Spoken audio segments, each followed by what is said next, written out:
हे बघा, ते नेमकं नाही सांगता येणार, पण हळूहळू त्याच्यामध्ये सुधारणा दिसते. आपण जर अजून एफर्ट्स घेतले तर तो एक वेळ निश्चित उठेल, बोलेल.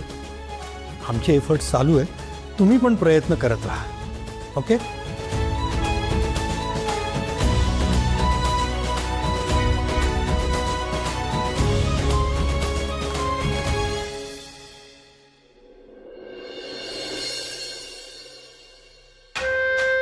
दादा, तू त्या मुलीचं का ऐकलंस? अरे दादा, ती मुलगी फक्त आणि फक्त स्वतःचा स्वार्थ बघतीये. ती काय डॉक्टर आहे का? ती कसं करेल विराजसला बरं? उलट आपल्या विराजसची अवस्था अजूनही खराबच आहे. ते काही नाही, तू तू तिला आधी हाकलून दे बरं. ती कसं करेल विराजसला बरं? काही नाही, तिची ना या घरात राहण्यासाठीची ही सगळी नाटकं आहेत. हो, मला तर वाटतं आपल्या विराजसची ही अवस्था त्या पोरीने मुद्दामून केली. म्हणजे कसं, विराजस कोमात आणि ती मुलगी या घरात. वंचा बास.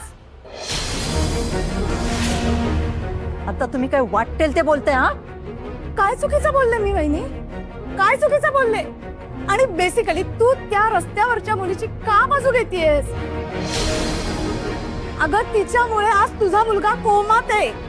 हो, म्हणूनच तर जास्त काळजी वाटते ना वंच.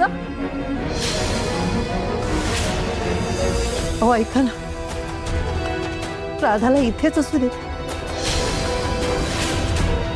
विराजसला खूप गरज आहे. हो, आणि राधाच्या विराजस जवळ असण्याने फरक पडतोय. काय फरक पडला? सांग ना, काय फरक पडला? आणि तू हे जे काय बोलतीयस ते काय विराजस उठून बोलला का तुझ्याशी? त्याचे रिपोर्ट्स बोलतायत. वंसव, विराजस रिकवर होतोय. राधा त्याची काळजी घेते म्हणून. अहो, म्हणूनच म्हणते मी, राधा विराजसच्या जवळ असणं फार गरजेचं आहे. अच्छा, म्हणजे ती मुलगी काळजी घेते, मग डॉक्टर काय? बस असावरी, बस.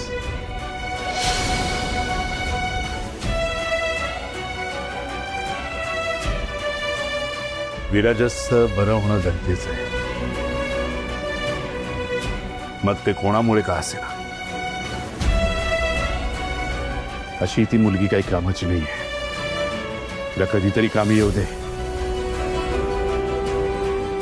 आपण एक,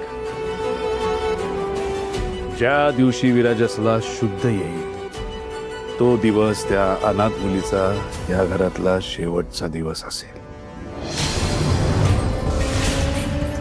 आणि त्यावेळेला तिला कोणीही पाठीशी घालणार नाही.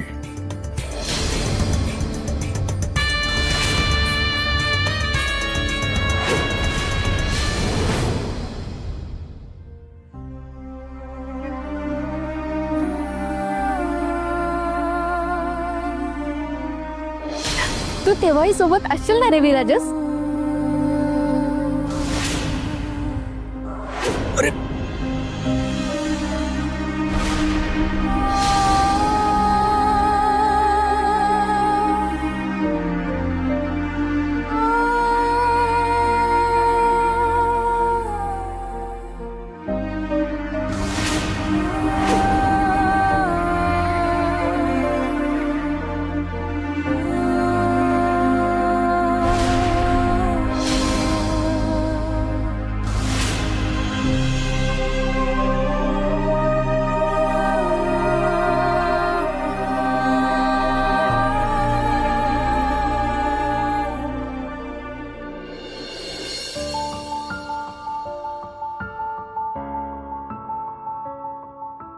काय अवस्था झाली पोरीशी.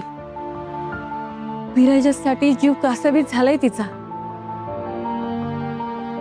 नवरा दूर असल्याचं दुःख काय असतं हे माझ्याशिवाय दुसरं कोणाला काय करणार. आई, आई, आपल्या राधाच्या आयुष्यात काहीच चांगलं घडणार नाहीये काका. नियतीने तिची कठोर परीक्षा घ्यायचं ठरवलंय, दुसरं काय.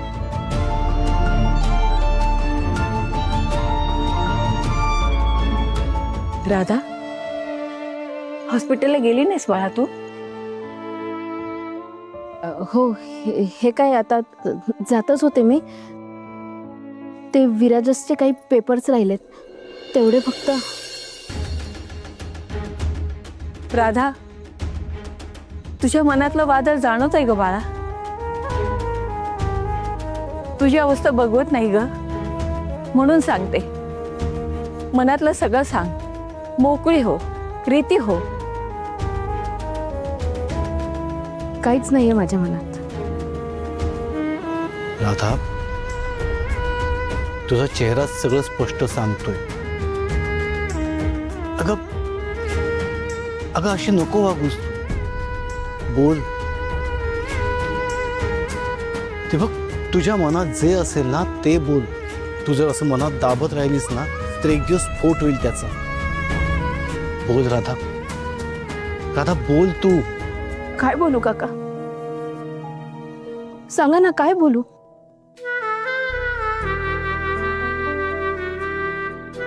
खोलीत गेली की झोप लागत नाही. जागी राहिले तर विराजस सारखी अवस्था होते. विराजसही तिथे पडल्या पडल्या काही ना काही विचार करतच असेल ना.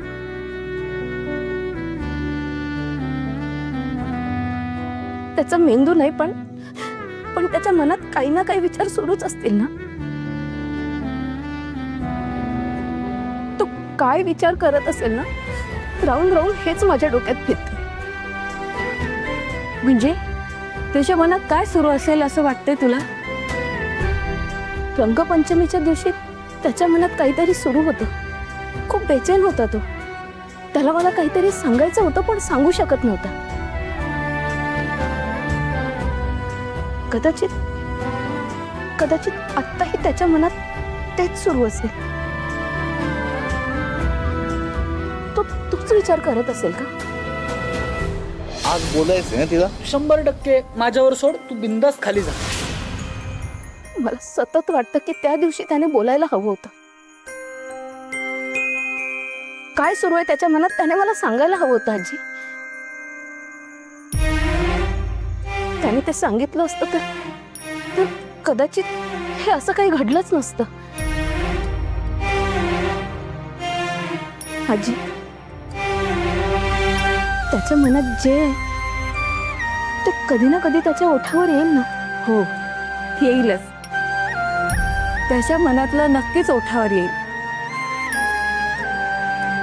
आपला विराजस पूर्णपणे बरा होईल याची खात्री आहे मला. पण त्यानंतर काय? राधा, तू त्याला बरं करशील का? पण हे घर तुला सोडून जात